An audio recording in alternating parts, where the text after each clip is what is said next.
ఓం శ్రీ గురుభ్యో నమ. ఓం శ్రీ మాత్రే నమ. దేవగురువైన బృహస్పతి మార్చి 11వ తారీఖున వక్రత్యాగం జరుగుతుంది. వక్రత్యాగం అంటే ఏంటంటే సాధారణ స్థితిలోకి రావటం అని అర్థం. ఉదయం 6:26 పునరుసు నక్షత్రంలో మిథున రాశిలో సాధారణ స్థితిలోకి వెళ్ళిపోతాడు. ఇక్కడ డైరెక్ట్ రిట్రోగ్రేడ్ అంటాం మనం. డైరెక్ట్ అంటే ఏంటంటే డైరెక్ట్ మార్గంలోకి వస్తున్నాడు, అంటే రిట్రోగ్రేడ్ వెళ్ళి డైరెక్ట్ మార్గంలోకి వస్తున్నాడు. అంటే వక్రత్యాగం అనేది పోయి రుజుమార్గంలోకి దేవగురువైన బృహస్పతి రుజుమార్గంలోకి వస్తున్నాడు. ఇక్కడ గురువు సంతానకారకుడు, అలానే విద్యాకారకుడు, భాగ్యకారకుడు, లాభకారకుడు, యశస్సుని, కీర్తిని, విద్యని, ఫైనాన్షియల్ పరంగా గ్రోత్ చేసే కారకత్వాన్ని వహించే గ్రహం ఏమిటి అంటే గురువు అని అర్థం. ఈ దేవగురువైన బృహస్పతి మొన్నటి వరకు కూడా వక్రస్థితిలో ఉన్నాడు. ఈ వక్రస్థితిలో మార్చి 11వ తారీఖున వక్రస్థితి నుంచి వెళ్ళి సాధారణ స్థితిలోకి వస్తున్నాడు. సాధారణ స్థితిలోకి వచ్చినప్పుడు మరి ద్వాదశ రాశుల వాళ్ళకి ఎలాంటి ఫలితాలు జరగబోతున్నాయి అంటే, ముఖ్యంగా ప్రధానంగా అన్ని గ్రహాల్లో ముఖ్యమైన గ్రహం ఏమిటి అంటే గురువు. అందువల్లే పాత రోజుల్లో మనకి గురుబలం ఉందా అని చూసేవాళ్ళు. అంటే వివాహానికి కానీ అలానే సంతానానికి కానీ ద్వితీయ భావకారకుడైన, అంటే ద్వితీయ భావకారకుడు, పంచమ భావకారకుడు, అలానే భాగ్యభావకారకుడు, లాభభావకారకుడైన గురువు ఏ విధంగా ఉండబోతున్నాడు అంటే, ఆర్థిక స్థితిగతులు మెరుగుపరచబోతున్నారా, సంతానం కలగబోతుందా, వివాహం కలుగుతుందా, కుటుంబ పరంగా చిక్కులు అనేవి ఎలా ఉండబోతున్నాయి, చిక్కులు ఉంటాయా, విడిపోతాయా, ఇవన్నీ కూడా దేవగురు అయిన బృహస్పతి ద్వారానే మనకు తెలుస్తుంది. ఇవన్నీ కూడా గోచారరీత్యా ఫలితాలని చెప్పబోతున్నాం. అంటే ఇవన్నీ కూడా గోచారరీత్యా మనం తెలుసుకుంటే మనకి ఎలాంటి మనం పరిహారాలు చేసుకోవాలి, ఏ విధంగా వెళ్ళాలనేది మన నిర్ణయం ఖచ్చితంగా తీసుకోవచ్చు. ముఖ్యంగా ద్వాదశ రాశుల వాళ్ళందరికీ కూడా గురువు ఎలాంటి ఫలితాన్ని ఇవ్వబోతున్నాడో మనం ఒకసారి తెలుసుకుందాం. ధనస్సు రాశి వారికి రాస్యాధిపతి అయిన గురువు, చతుర్థాధిపతి అయిన గురువు సప్తమ స్థానంలో ఉంటాడు. మార్చి 11వ తారీఖు నుంచి జూన్ 1వ తారీఖు వరకు సప్తమ స్థానంలో ఉండటం వల్ల ఎలాంటి ఫలితాలు జరగబోతున్నాయి. వివాహ ప్రయత్నాలు అనుకూలంగా ఉండటం, సుసంపన్నమైన కుటుంబం నుంచి అమ్మాయి కానీ అబ్బాయి కానీ రావటం, ప్రేమించిన యువతీ యువకులు వివాహాలు జరిగే అవకాశాలు ఉంటాయి. అంటే వివాహాది సంబంధమైన శుభ కార్యక్రమాల్లో పాల్గొనటమే కాకుండా ధనపరంగా ఇబ్బందులు లేకుండా ఉండటం, గతం కంటే కూడా ఇప్పుడు మెరుగైన ఫలితాలు రావటం, ఉద్యోగస్తులకు ప్రమోషన్లు, స్థానచలనం జరగటం, వ్యాపార రీత్యా కూడా ఒక డెవలప్మెంట్ చేయాలి అని ఒక ప్రణాళికాబద్ధంగా ముందుకు వెళ్ళే అవకాశం ఎక్కువ ఉంటుంది. అంటే గతంలో ఏదైతే పెండింగ్గా ఉన్న పనులన్నీ కూడా, ప్రాజెక్టులన్నీ కూడా పూర్తయ్యే అవకాశాలు, విదేశాలకు వెళ్ళటం, విద్యార్థులకు అనుకూలంగా ఉండటం, విదేశాలకు వెళ్ళటం, కంపెనీ త్రూ విదేశాలకు వెళ్ళటం జరుగుతుంది. దాంతోపాటు ఫారిన్ కంట్రీస్కి అబ్రాడ్ వెళ్ళే వాళ్ళకు కూడా అనుకూలంగా ఉంటుంది. అక్కడ వ్యాపారము హోటల్ రెస్టారెంట్స్ కూడా చేసే అవకాశం ఉండటం, ఫారెన్ ట్రావెల్స్ అనేవి చేసే అవకాశం ఉంటుంది. అంటే కేవలం కంపెనీ త్రూనే కాదు, విద్యార్థులు కూడా మంచి యూనివర్సిటీలో సీట్ వచ్చే అవకాశాలు ఎక్కువ ఉంటాయి అబ్రాడ్లో. కాబట్టి ఇది గుడ్ రిజల్ట్సే అని చెప్పుకోవచ్చు. అలానే ఐఐటి కానీ, ఎంసెట్ కానీ, ఎంబీబీఎస్ కానీ, అలానే మనం ఏదైతే కాంపిటేటివ్ ఎగ్జామినేషన్స్ ఉన్నారో వాళ్ళందరికీ కూడా మంచి రిజల్ట్స్ వచ్చే అవకాశం ఉంటుంది. శుభ కార్యక్రమాల నిర్వహణ, ప్రేమించిన యువతీ యువకులు వివాహం జరగటం ఒకటి, కొనుగోళ్ళు అమ్మకాలు ఎక్కువగా పెరగటం, వ్యాపార పరంగా కూడా చాలా అద్భుతమైన రిజల్ట్స్ వచ్చే అవకాశం ఉంటుంది. అంటే నిరుద్యోగులు కూడా వాళ్ళు ఆశించిన దానికంటే కూడా మంచి ఉద్యోగం లభించే అవకాశం ఉంటుంది.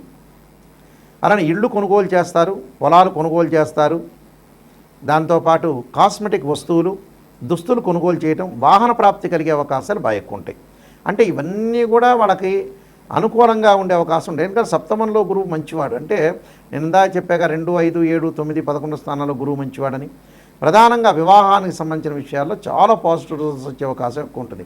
గతంలో అమ్మాయికి కానీ అబ్బాయికి కానీ వివాహం చెందలేదు, వివాహం కావట్లేదు అనుకున్న తల్లిదండ్రులు ఎవరైతే ఆందోళన చెందుతున్నారో అలాంటి వాళ్ళందరికీ కూడా మంచి సంబంధాలు వచ్చే అవకాశాలు ఎక్కువ ఉంటాయి. అంటే సుసంపన్నమైన కుటుంబం నుంచి మంచి సంబంధాలు వచ్చే అవకాశం అనేది బాగా ఎక్కువగా ఉంటుంది. కాబట్టి వీళ్ళు ఎలాంటి ఆందోళన చెందాల్సిన పని లేదు.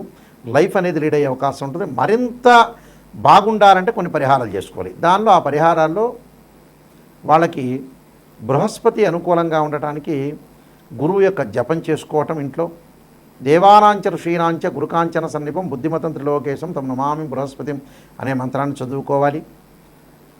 దత్తాత్రేయ స్వామి యొక్క స్తోత్ర పాలనం చేసుకోవాలి. అలానే పేదలకి వస్త్రదానం చేసుకోవాలి.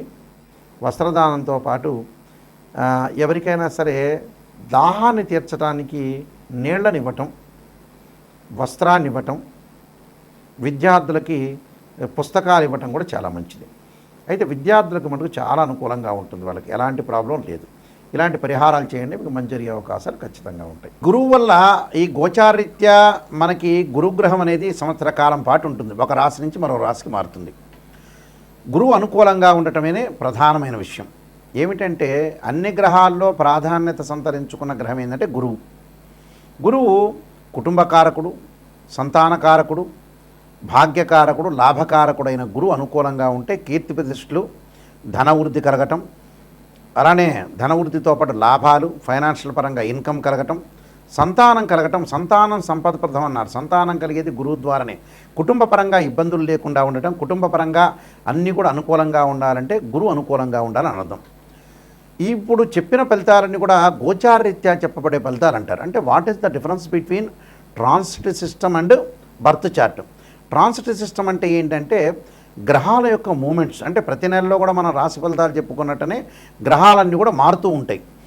ఈ గ్రహాలన్నీ మారుతున్నప్పుడు ఈ నెలలో ఏ విధంగా జరగబోతుంది అనేది గోచారం. అంటే ఎగ్జాంపుల్ ఏంటంటే ఒక చెట్టు ఉంటుంది, ఆ చెట్టు కింద వేళ్ళు ఉంటాయి. ఆ వేళ్ళని ఏమంటారంటే బర్త్ చార్ట్ అంటారు. ఆ వేళ్ల పైన కాండం వచ్చి కొన్ని కొమ్మలు వచ్చి కొమ్మలకి ఆకులు రావడానికి గోచారం అంటారు. ఎందుకంటే ఆ ఆకులు ఎప్పుడైనా సరే ఒక చెట్టుకి మనకు రైన్ సీజన్లో ఆకులు వస్తాయి, అలానే మనకు వచ్చేటప్పటికల్లా వింటర్ సీజన్లో అలానే ఉంటాయి, సమ్మర్ సీజన్లో కింద రాలిపోతుంటాయి. అంటే మళ్ళీ కొత్త ఆకులు పుట్టుకునే వచ్చే అవకాశం ఉంటుంది. అదే గోచారం అంటారు. బర్త్ చార్ట్ ఏంటంటే పర్మినెంట్. అదే this is the natal chart అంటారు. అంటే ఒక జన్మలగ్నం నుంచి తనుభావము, ధనభావము, తృతీయ భావము, అలానే చతుర్థ భావం, పంచమ భావాలు, అంటే ద్వాదశ భావాల్ని మనం అనాలిసిస్ చేస్తాం. ఉదాహరణకి తనుభావానికి రవేధిపతి, ద్వితీయ భావానికి గురువు, అలానే తృతీయ భావానికి కుజుడు, చతుర్థ భావానికి చంద్రుడు, పంచమ భావానికి గురువు, అలానే షష్టమ భావానికి కుజుడు, సప్తమ భావానికి వచ్చేటప్పటికల్లా శుక్రుడు, అష్టమ భావానికి శని. ఇలా మనం లెక్క వేసుకుంటాం. లెక్క వేసుకున్నప్పుడు గురువు ద్వితీయ భావానికి కారకుడవుతాడు, అలానే పంచమ భావ కారకుడు అవుతాడు, లాభభావ కారకుడు కూడా, భాగ్యానికి సంబంధించిన భావకారకుడు కూడా గురువే. అంటే అన్ని గ్రహాల్లో అతి ప్రాధాన్యం కలిగిన గ్రహం ఏమిటి అని అంటే గురువే. ఈ గురువు ఎలా ఉన్నాడు జాతకరీత్యా మనం తప్పకుండా చూసుకోవాలి. గురువు యొక్క రిజల్ట్స్ ఎలా ఉండబోతుందో చూసుకోవాలి. ప్రధానంగా గురువు కొన్ని నక్షత్రాల్లో ఉండకూడదు. అవేమిటి? అశ్విని, మఖ, మూల, ఆరుద్ర, స్వాతి, శతభిషము, దానితో పాటు పుష్యమి, అనురాధ, ఉత్తరాభాద్ర నక్షత్రంలో ఉండకూడదు. జన్మలగ్నం నుంచి 6, 8, 12 స్థానాల్లో కుజుడు ఉండకూడదు. జన్మలగ్నం నుంచి, ఇది కుజుడు అని చెప్పాను, ఇది కట్ చేసుకోండి జాగ్రత్తగా. జన్మలగ్నం నుంచి 6, 8, 12 స్థానాల్లో గురువు ఉండకూడదు. గురువు రాహుతో కానీ, కేతువుతో కానీ, శనితో కానీ కలిసి ఉండకూడదు. నేను చెప్పే నక్షత్రాల్లో కూడా ఉండకపోవటం అనేది చాలా మంచిది. అయితే ఇవన్నీ కూడా ఏమిటంటే బర్త్ చార్ట్ని అనుసరించేవి. గోచారరీత్యా 2, 5, 7, 9, 11 స్థానాల్లో గురువు ఉంటే మంచివాడు గోచారపరంగా. బర్త్ చార్ట్కి సంబంధించిన కండిషన్స్ వేరు, అలానే గోచారానికి సంబంధించిన కండిషన్స్ వేరు. గోచారపరంగా మటుకు 2, 5, 7, 9, 11 స్థానాల్లో గురువు ఉంటే మంచివాడు. మిగతా స్థానాల్లో ఉంటే మిశ్రమైన ఫలితాలు ఉంటాయి. బర్త్ చార్ట్ను అనుసరించి మటుకు వేరే విధంగా ఉంటుంది.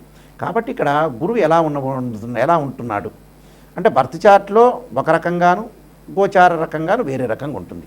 అయితే ఇది కన్ఫ్యూజ్ పడకుండా ఏ స్థానాల్లో ఉన్నారు, ఏ విధంగా ఉండబోతున్నారు, మనకి ఎలాంటి ఫలితాలు వస్తాయి అనేది ఆలోచన చేయండి. అంటే ఇక్కడ కన్ఫ్యూజ్ ఏమీ లేదు. బర్త్ చార్ట్లో ఒక రకంగా నియమాలు ఉంటాయి, గోచారరీత్యా వేరే రకంగా నియమాలు ఉంటాయి. ఇప్పుడు మనం గోచారం ప్రకారంగా చెప్పుకుంటున్నాం కాబట్టి 2, 5, 7, 9, 11 స్థానాల్లో ఉంటే గురువు మంచివాడు, మిగతా స్థానాల్లో ఉంటే మంచివాడు కాదు అని అర్థం. ఇలాంటివన్నీ కూడా ఎప్పుడు కూడా జాతకాన్ని చెప్పించుకునేటప్పుడు నెగిటివ్ అనేది చెప్పించుకోవాలి. నెగిటివ్ పాజిటివ్ రెండుగా చూసుకోవాలి. నెగిటివ్ ఏదైనా ఉంటే దాన్ని పాజిటివ్గా చేసుకోవాలి. అంతా పాజిటివ్ అనేది ఆలోచన చేయొద్దండి. ఇప్పుడు ఎందుకంటే ఒక ఆస్ట్రాలజర్ని అప్రోచ్ అయ్యేటప్పుడు నెగిటివ్ పాజిటివ్ రెండు ఉంటాయి. గురువుగారు పాజిటివ్ని చెప్పాలని ఆలోచన చేయొద్దండి. నెగిటివ్లో ఉంచే మనం పాజిటివ్ జరిగే అవకాశాలు ఖచ్చితంగా ఉంటాయి. కాబట్టి భయభ్రాంతులు చెందాల్సిన పని ఏం లేదు. నేను నెంబర్ ఆఫ్ ఆస్ట్రాలజీ బుక్స్ రాశాను. కాలసర్పయోగము, కాలసర్పయోగ చంద్రిక, రాహుకేతులు, ఛాయాగ్రహాలు, పుత్రగణపతి వ్రతము, స్వప్నశాస్త్ర ఫలదీపిక, అలానే బృహత్ పరిహార సింధు, దాంతోపాటు సర్వదేవతా గోత్రలు ప్రవర్లు పార్ట్ 1 పార్ట్ 2 ఒకటి, అలానే మీకు నవగ్రహాలకి పారాయణం చేసుకునే స్తోత్రాలు, దశమహావిద్యలకు సంబంధించిన అమ్మవారి యొక్క పారాయణం చేసుకోవటం, అలానే బృహత్ పరిహార సింధు, ప్రొటెక్షన్ ఆఫ్ ఆస్ట్రాలజీ అనే నెంబర్ ఆఫ్ ఆస్ట్రాలజీ బుక్స్ రాశాను. మీరు www.nayakanti.com చూడండి, www.nayakanti.in చూడండి. ఈ బుక్స్ అన్నీ కూడా రాజమండ్రి వారి యొక్క మోహన్ పబ్లికేషన్ వారికి దగ్గర దొరుకుతాయి, రాజమండ్రి వాళ్ళ దగ్గర.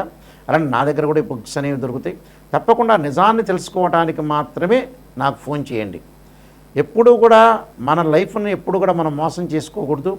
మనం మోసం చేసుకున్న వ్యక్తులం అవుతాం. కాబట్టి తప్పకుండా మీరు చాలా జాగ్రత్తగా ఆలోచన చేసి గురువు ఎలా ఉన్నాడు, గురువు బలం ఎలా ఉండబోతుంది, ఏ విధంగా ఉండబోతుంది అనేది మీరు ఖచ్చితంగా తెలుసుకోండి. మీ అందరికీ కూడా శ్రీ పరమేశ్వరుడి యొక్క కరుణాకటాక్షం అనేది ఉండాలని ఆశిస్తూ సర్వే జనా సుఖినో భవంతు.